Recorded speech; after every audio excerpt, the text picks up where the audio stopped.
Kultatamariini on joutunut ahtaalle sademetsien hakkuiden vuoksi. Tänä kesänä Korkeasaari ja Jungle Juice Bar yhdistivät voimansa tämän erittäin uhanalaisen apinan suojelemiseksi. Jungle Juice Bar lahjoittaa jokaisesta myydystä Tropical Tamarind Smoothiesta euron kultatamariinien suojeluun, ja Korkeasaari ohjaa varat lajin kotimetsien ennallistamiseksi Brasiliassa. Myös Korkeasaaren kultatamariinit pääsivät nauttimaan smoothie-baarin antimista. Hävikkiomenoista tehty jäädyke maistui niille hellepäivänä.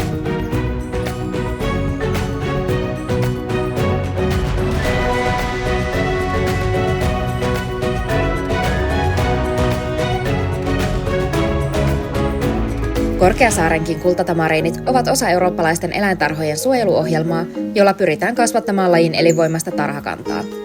Vähimmillään kultatamariineja eli luonnossa 90-luvun alussa vain 150 yksilöä, mutta kanta on saatu 10-kertaistumaan suojelutoimien ja tarhoista tehtyjen luontoonpalautusten avulla. Tervetuloa Eläinten saarelle. Korkeasaari.